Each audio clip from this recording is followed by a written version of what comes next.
सबसे पहले तो मुझे ये बताइएगा, बड़ी खबरें आ रही हैं चंद रोज से कि नेतन्याहू वो अब इस दुनिया में नहीं है।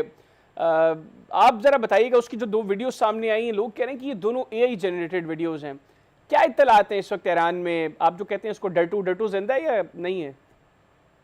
वैसे तो मैंने इसका नाम डट्टू रखा है, और डट्टू इसलिए कमांडर सेफगार्ड का आपने देखा होगा, हाँ, जी वहाँ जी एक बिल्कुल। कैरेक्टर आता था वो गंदे, वो हर जगह जो है वो जरासीम फैलाता था, तो मैंने जी। उसके ऊपर नाम रखा है। और देखिए, ये दुआ तो यही है, ख्वाहिश यही है सबकी कि ये चला गया हो, अपने मंतकी अंजाम तक पहुंच गया हो। जो पहली वीडियो आई उसके अंदर 6 उंगलियां थी, तो वो मैंने फ्रेम बाय फ्रेम सेट करके देखा। उसके अंदर मुंह में दांत नहीं आ रहे थे कुछ जगहों पे, मैंने कहा चलो यार शायद लाइव वीडियो है तो कोई ब्लफर में मसला होगा। बट बहरहाल उसमें नजर आ रहा था कि वो एआई नहीं थी। दूसरी जो वीडियो आई कॉफी वाली, अच्छा उसके अंदर मुझे थोड़ा सा आर्टिफिशियल एलिमेंट लगा। बहरहाल उसको मैंने चेक किया, बोर्ड के ऊपर देखा जो पीछे लगा हुआ था कैश रजिस्टर, अगर आप देखें उसके जी बाद जी। डेट देखें, तो उसको मैंने फ्रेम रोक के चेक किया, डेट जो है वो सही लिखी हुई थी, March 15 की आ रही थी।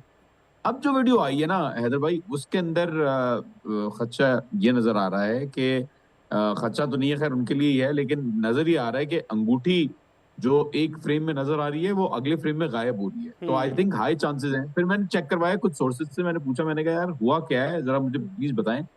कहा ये शायद कोमा में है। ओके। तो इसको हिट तो पक्का किया है, ये इंजर हुआ है, और ये कोमा में है मोस्ट प्रोबेबली।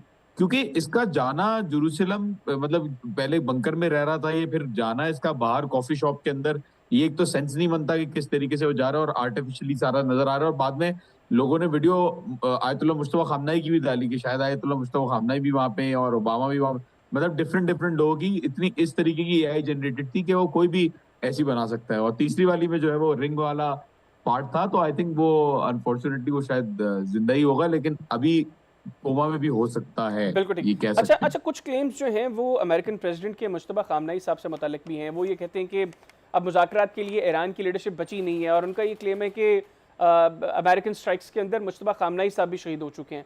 तो मुश्तबा खामनाई साहब के हवाले से क्या खबरें हैं? देखें, फिलहाल तो कोई ऐसी खबर नहीं आई है। अगर खबर होती तो जाहिर है एक इशू होता है यहाँ पे, एक केओस होता, डिस्टरबेंस होती। बट कोई ऐसी चीज जो है वो रिपोर्ट नहीं हो रही। एंड अल्लाह ना करे, बहरहाल मुझे नहीं लगता कि ऐसा हुआ है। बिल्कुल ठीक। अच्छा, मुझे जॉन भाई ये बताइएगा, कल हमने देखा कि अब्बास अरागची साहब ने एक ट्वीट किया, उर्दू में वो ट्वीट था, उसमें उन्होंने पाकिस्तान की आवाम का, हुकूमत का शुक्रिया अदा किया। आप इधर तेहरान में बैठे हुए ईरानियों की अप्रोच क्या देख रहे हैं इस सारे सिनेरियो में?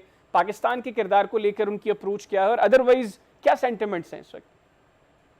देखिए, पाकिस्तान ईरान के बाद सेकंड नंबर पे देखा जाता है ईरान के अंदर, जो इस जंग को लड़ रहा है। पाकिस्तान की आवाम, पाकिस्तान की जो सोशल पॉलिटिकल पूरी जितनी भी एफर्ट्स हैं, वो ईरान के लिए हमेशा खुली रही हैं। 12 दिन की जंग में भी रही थी, इस दफा भी रही हैं। और खास तौर पे शुक्रिया करने का मकसद ये है कि पाकिस्तानी जो ना सिर्फ कौम है बल्कि पाकिस्तान एज अ स्टेट भी जो है वो कॉम्प्रोमाइज नहीं है। वो अपनी सॉवरेंटी को मेंटेन रखता है, अपनी भले जो भी, जाहिर है मुल्क, हर मुल्क अपने हिसाब से ही कर सकता है, अदर भाई एक्सपेक्ट तो नहीं किया जा सकता कि कोई प्राइमरीली जंग आके जमीन पे लड़े। तो पाकिस्तान जितना कर सकता है ईरान के लिए कर रहा है, और ईरानी ये चीज देख रहे हैं कि यार जितना भी ईरान मीडिएशन एफर्ट्स कर रहा है, उसको बाकायदा लीड करने की भी कोशिश कर रहा है, जितना वो अमेरिका को डील कर रहा है और ईरान को डील कर रहा है एट द सेम टाइम के किसी तरीके से जंग बंद हो, आई थिंक ये एक प्राइमरी चीज है। और अमेरिका के अच्छे ताल्लुकात हैं पाकिस्तान, लेकिन पाकिस्तान यूज नहीं हुआ कभी भी ईरान के जंग में के उनको जो है वो किसी तरीके से यहाँ पे अटैक किया जाए या कुछ किया जाए या सपोर्ट किया जाए अमेरिका को। तो आई थिंक ये चीज ईरानी बहुत अच्छी तरीके से रिकग्नाइज करते हैं कि पाकिस्तानी और ईरानी अवाम एक लेवल पे हैं, एक बिल्कुल साथ ठीक। हैं, और स्टेट भी जो है वो साथ खड़ा है। बिल्कुल ठीक। अच्छा, आप अक्सर बात करते थे कि अभी जो हमले ईरान की जानिब से किए जा रहे हैं, ये पुराना असलहा है, पुराने मिसाइल्स हैं जो एक्सपायर होने के करीब हैं, अभी हम उनका इस्तेमाल कर रहे हैं, और वक्त आने पर ईरान जब नए हथियारों का इस्तेमाल करेगा तो इसराइल और अमेरिका को लग पता जाएगा। परसों से इत्तलात हैं कि सजील मिसाइल का इस्तेमाल शुरू हो गया है, और ये बड़ा मुश्किल हो गया है खैबर शिकन के बाद इसराइल के लिए इसको डिटेक्ट करना। आप चूंकि काफ़ी नॉलेज रखते हैं मिसाइल्स के हवाले से, मैंने अक्सर आपको सुना भी है, बताइएगा ये सजील मिसाइल क्या है, और ये किस तरीके से जो है वो इसराइल की नाक में दम किया इसने?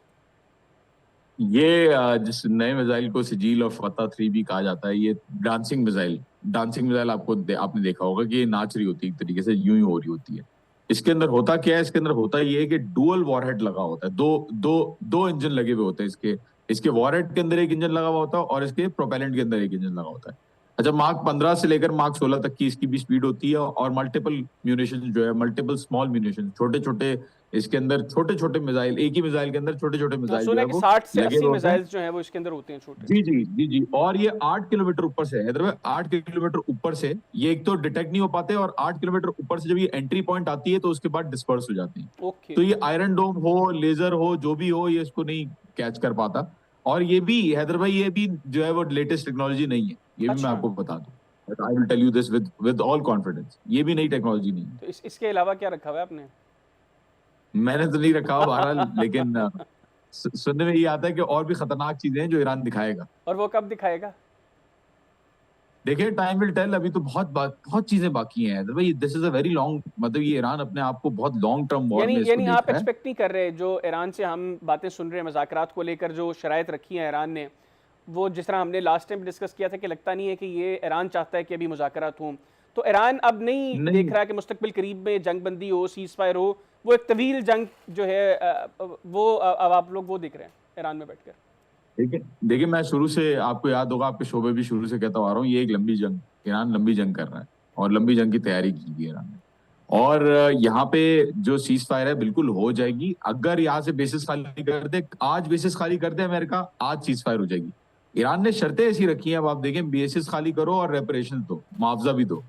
तो मेरे ख्याल में ईरान को पता है अच्छी तरीके से कि लेकिन यहाँ लेकिन पे लंबी जंग के लिए जॉन भी आपको ज़्यादा आपके पास जो है वो स्टॉक में चीज़ें इस तरह की होनी चाहिए कि आप लोग चीज़ों को उस तरीके से कैरी कर सकें। ठीक है, ईरान एक बड़ा मुल्क है, ईरान के पास बड़ी आबादी है, लोगों का जज्बा बुलंद है। सबसे बड़ी बात तो यह है ना कि इन हथियारों से ज़्यादा लोगों का जो अप्रोच है वो मैटर करती है। वो सब कुछ ईरान के पास है, लेकिन क्या इतना असलहा, इतने मिसाइल्स, इतने ड्रोन्स, इतने रॉकेट्स हैं ईरान के पास कि वो एक लंबी जंग इजराइल और अमेरिका जैसे मुल्क के खिलाफ लड़ सके?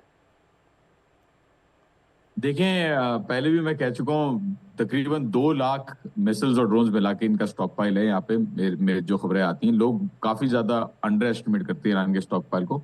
और दूसरा ये है कि सवाल ये नहीं है कि ईरान के पास मिसाइल्स या स्टॉक है या नहीं, सवाल ये है कि क्या इतना स्टॉक और इतने मिसाइल्स हैं जो इंटरसेप्टर से ज्यादा हो मिडिल ईस्टर्न कंट्रीज और इसराइल और अमेरिका के। तो आई थिंक की सवाल ये है, और मेरे ख्याल में तो यस, इसका जवाब ये है कि ईरान के पास सबसे ज्यादा ताकत है होल्ड करने की और इसको लॉन्ग लॉन्ग खींचने की। ज्यादा देर नहीं, मतलब इनडेफिनेटली तो नहीं खींच सकता, लेकिन इनको आउटक्लास कर सकता है, और ईरान को सिर्फ आउटक्लास करना है। नहीं तो ये इस हद तक तो ईरान इस जंग में अभी तक ये भी कामयाब हुआ है ना कि स्ट्रेट ऑफ हॉर्मुज़ के ऊपर जो अमेरिकन क्लेम्स थे कि हमने ईरानी नेवी को डिस्ट्रॉय कर दिया है, अब ये हम किसी भी वक्त इसको खोल सकते हैं। आज वो एक सुपर पावर वो दीगर ममालिक से अपील कर रहा है कि हमारी मदद के लिए आएँ, और बहुत से अमरीकी हलीफ वो उनकी मदद के लिए भी तैयार नहीं है।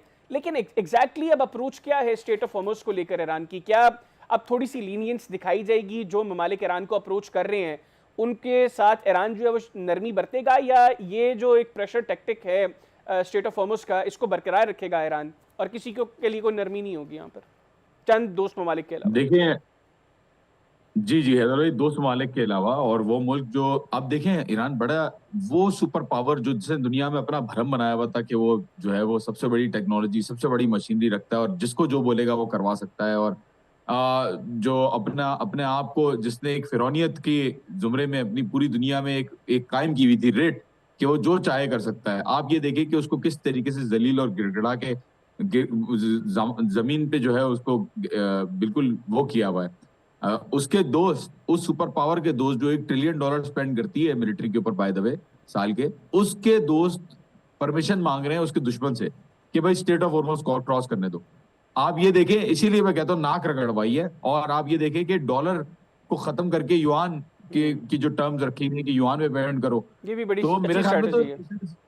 मेरे ख्याल, आप ये देखें ना, स्पोक्समैन ने कहा था ना कि जंगें जो है वो ट्वीट में नहीं जीती जाती, वो जमीन पे जीती जाती हैं। तो ट्वीट करने से और ये सारी बातें करने से फर्क नहीं पड़ेगा। तुम भेजो अपने लोगों को, तुम भेजो यहाँ पे स्ट्रेट ऑफ हॉर्मुज़ में भी और जमीन पे भी इफ पॉसिबल। तो स्पोक्स पर्सन ने कहा है यहाँ पे, और मेरे ख्याल में अच्छी तरीके से पता है। इसीलिए तो वो खामोश बैठ के अपनी नेवी को उन्होंने मना कर दिया, अपनी नेवी ने, कि हम अपने टैंकर्स को सपोर्ट नहीं कर पाएंगे। वो दूसरे क्यों उनकी बात मानेंगे और उनको फॉलो करेंगे या उनका पीछा करेंगे कि अपनी फौजें भेजेंगे, जब सुपर पावर इतनी बड़ी जो है वो खुद नहीं कर रही, जिसने इतना भरम बनाया। बहुत इंपॉर्टेंट पॉइंट है। बहुत शुक्रिया आपका जॉन भी, आपने प्रोग्राम के लिए वक्त नाज़रीन